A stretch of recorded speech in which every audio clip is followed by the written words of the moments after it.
Wesh, je sais pas pourquoi je me suis mis par terre. Aujourd'hui, on va faire du ménage. Je me suis aperçu que mon appartement était dans un état catastrophique aujourd'hui, les frères. Donc je me suis dit qu'on allait parler en rangeant l'appartement. Parce qu'en vrai, je vais vous faire quelques plans de coupe, mais c'est vraiment le bordel.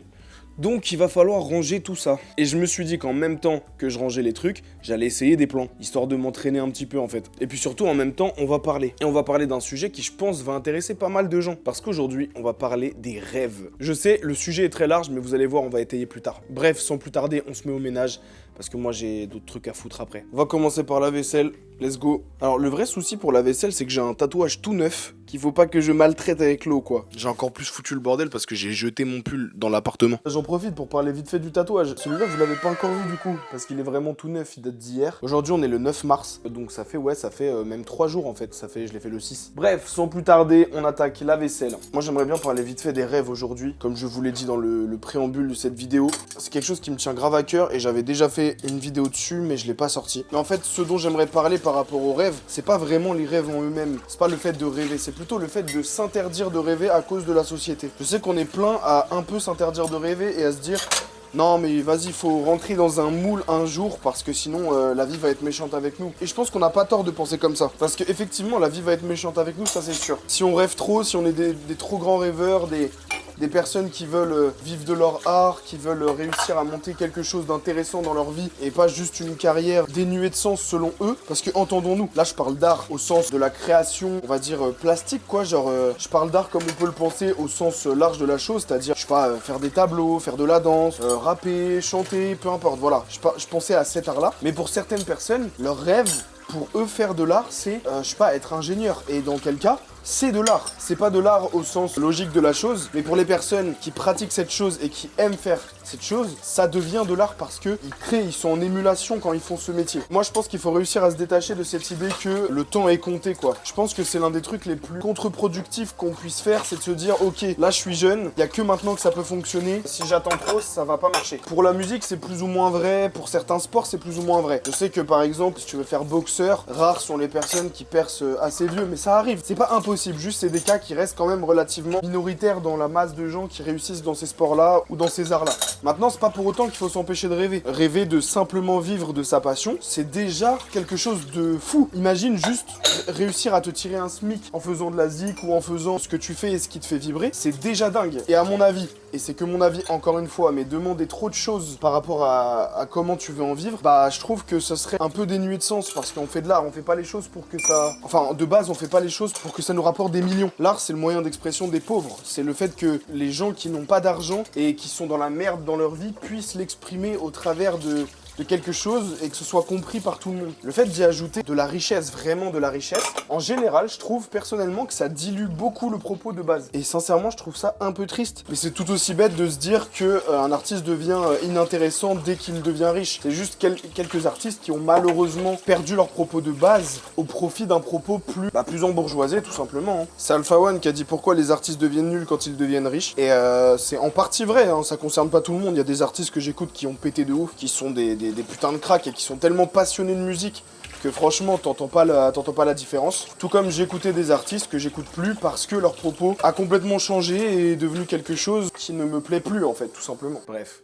Après cette petite parenthèse sur l'art, moi je pense que continuer de rêver, ça reste le truc le plus important, peu importe ce qui vous arrive dans la vie. Je suis en format podcast mais à l'ancienne. Est-ce que t'as déjà remarqué que parfois les profs, ils sont quand même grave bizarres, non? Enfin bon, c'est une autre époque les jeunes, y a pas de galère si vous connaissez pas, on n'est pas vieux, c'est juste que... Mais ouais, du coup, moi, ça resterait mon conseil principal. C'est de pas arrêter de rêver malgré le fait que la vie est compliquée, malgré le fait que tu réussis pas, malgré le fait que tu te pètes la gueule, bah continue, va au bout de ton truc. En fait, si t'as des regrets à la fin, parce qu'il y a des choses que t'as pas essayé, soit par peur, soit peu importe par quoi, tu vas le regretter toute ta vie. Mais toute ta vie. Si tu t'accroches à des choses, il y a de fortes chances qu'un jour, il y ait au moins une des choses qui paye. Même un tout petit peu, c'est comme je l'ai dit tout à l'heure, on demande pas une gloire de fou, on demande pas la gloire à Johnny Hallyday, à Johnny Depp. Pourquoi j'ai que des Johnny qui me viennent en tête là? Et les gens dont c'est le rêve d'être une star internationale, de faire des tournées mondiales, tout ça, accrochez-vous à ce rêve aussi, hein, je dis pas. Moi ce que je dis, c'est que la plupart des gens ont pas une vocation à devenir des Taylor Swift dans leur vie. Donc pas de galère, chacun rêve à la hauteur à laquelle il veut rêver. Donc voilà, il n'y a pas de hauteur de rêve, il n'y a pas de personne qui rêve plus que quelqu'un d'autre parce qu'il a des rêves plus grands. Ça marche pas comme ça les rêves. C'est le bordel sur ce plan de travail là. C'est pas parce qu'il y a un type qui rêve d'acheter le Burj Khalifa dans sa vie et un type qui rêve d'une petite ferme dans la Creuse que le rêve du premier mec est plus grand que le rêve du deuxième. Les rêves ça se quantifie pas vraiment en fait. Enfin selon moi encore, je suis personne pour juger mais pour moi ça se quantifie pas. Mais bref, la phrase pour laquelle j'ai fait cette vidéo, c'est vraiment « n'arrête pas de rêver ». Sois la version de toi qui a tout essayé pour réaliser son rêve.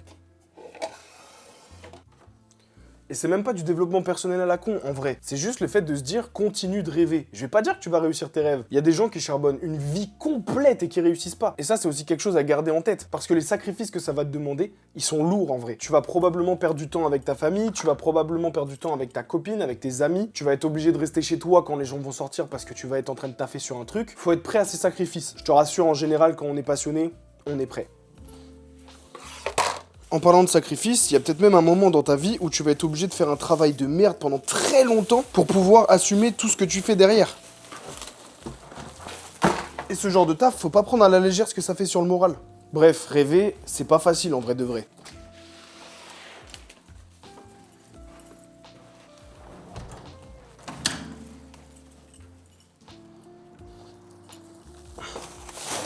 Moi là par exemple, je vais accepter un taf probablement de commercial, c'est-à-dire faire du porte-à-porte pendant quelques temps. Mais en vrai, la vie c'est ça de toute façon. Faut galérer pour obtenir les choses qu'on veut. Je dis pas que c'est une question de mérite parce que tout le monde mérite de réussir. En réalité, tout le monde mérite d'aller plus loin. C'est pas parce qu'il y a des gens qui ne dorment plus pour le travail qu'ils méritent plus de choses que les autres. Comment on replie ce truc? Oh ZB.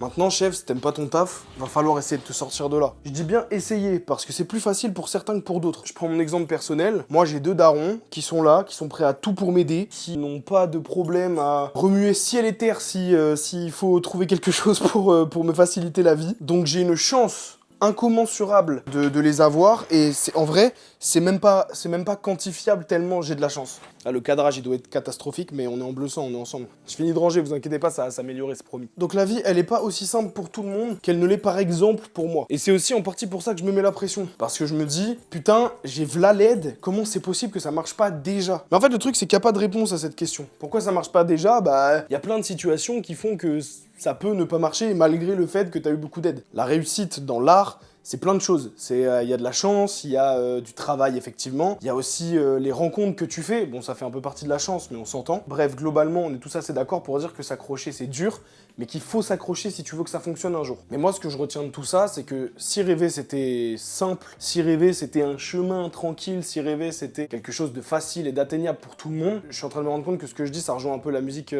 Tout le monde le ferait. D'Orelsan, là, je sais plus comment elle s'appelle. Ça se trouve, c'est Tout le monde le ferait, le nom de la musique. Et je vais faire comme Elidia sur Twitter quand elle demande des trucs la nuit au musée. Bref. Mais globalement, si réussir dans ce qui te fait rêver, c'était simple, bah juste tout le monde réussirait en 6 mois et puis voilà, c'est fini. Il n'y a plus d'objectifs, il n'y a plus de finalité, il n'y a plus de combat. En fait, il n'y a plus de combat, tout simplement. Et c'est pas pour rien si toutes les personnes qui ont réussi vous disent que le plus beau dans l'affaire, c'est pas ce qui arrive à la fin, c'est tout le chemin avant. Ça paraît très cliché ce que je dis, j'en suis conscient. Je sais que pour certains, c'est très galère de s'imaginer que ce qu'ils sont en train de vivre là actuellement, ça n'est qu'une brique d'un bonheur futur. Mais je suis sûr et certain que pour les personnes qui réussiront à s'accrocher, pour que les personnes qui réussiront à ne pas accepter de rentrer complètement dans le moule, à y être juste pour un certain temps, histoire de soit financer ce qui les fait rêver, soit de se laisser le temps pour s'entraîner à ce qui les fait rêver. Bah, je suis persuadé que si jamais vous acceptez toutes ces conditions et que vous acceptez de galérer, que vous acceptez que ce soit dur, je suis sûr et certain, mais à 1000% qu'un jour ça finira par marcher. Bref, voilà, j'espère que la vidéo vous a quand même plu malgré le fait que c'était le bordel. J'espère que vous avez compris mon propos. Je pense que je me suis beaucoup répété, donc dans tous les cas, à mon avis, vous l'avez bien saisi. Moi, je vous dis à la semaine prochaine pour une nouvelle vidéo. La petite bise tranquillement, et puis ça vous fait un gros bisou.